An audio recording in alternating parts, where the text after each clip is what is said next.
here at Manx Telecom, we first became involved in the parish walk back in 2007. CMI were the sponsors. And that's when we brought in the electronic timing. And we've always seen this as the prime community event. And I was explaining a bit before, I think, how it's not just the Saturday and going into the Sunday for the top rise. I think just go out here now and you see groups of 3 or 4 people at night walking. Clearly not professional walkers, a lot of them, and of all shapes and sizes. And you know what they're doing. They're starting to get a few walks in for the parish walk. My notes say that with the number of entries, it's something like 2% of the population. And when you add all the support staff and everybody else in, it can go to almost 10% of the population of the Isle of Man in some way or other you're involved with this event. And what we've got this year, and there's sort of a bit of attention on the screen, we're actually going to try for the first time some tracking devices. Different to the timing devices which just get updated as people go through the stages, these are going to be live tracking. So actually Alan Callow is just disappeared off the top of the screen on there, but John will get him back on. He's walking fast. He's wandering round the TT course. And we will have words for him when he comes in, because he's obviously nowhere near as quick as he used to be. Speed.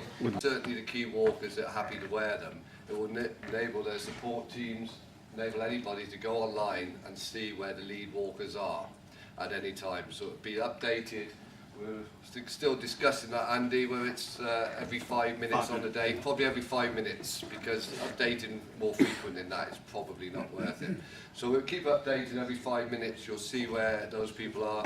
I think the intention is also to give some to some of the key walkers involved with the press, I think some of the radio, so that they can follow their key people. You'll be able to follow, I think it's up to 3 walkers, and you can swap those 3 walkers at any one time. And we'll see how that goes this year, see if it goes down, and we'll seek to enhance it next year. And it'll be great, you know. I mean, if we can actually get everybody wearing one, 2,000 of them tracking around, we'll have some real fun.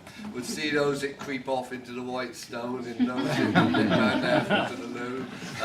So it's a good opportunity to bring some of our technology, you know, to the event, and we hope it really does enhance it. So, enthusiastic, lively, those words you've got to attach to Ray. How he fits everything in, I have no idea. He does have a job, they tell me, I'm not sure when it comes in, but it just illustrates how the parish walk brings together so many different strands of our community. As I said earlier today in one of the interviews, the parish walk is a community event, and that's what makes it unique, and that's what makes it special to us in the Isle of Man.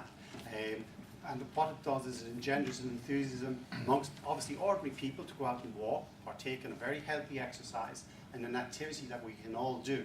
But also it engenders enthusiasm from major companies like Manx Telecom. And it also engenders enthusiasm from a lot of different companies, people who are here today. People who come along and offer their people and their time and their services, particularly for feed stations, other different services to allow us to run the event in the way that we have in the past and how we're going to improve it in the future. So to all of you that come and contribute, some of it in a major way, some of it in a less so, we are extremely grateful, certainly from the Manx Harriers' point of view. We thank you all, and we're really, really pleased that it's become an annual thing for so many of the helpers. In other words, phone calls are just merely 10 seconds. Are you good for this year? Yes. Same as last year? Yes. Job done.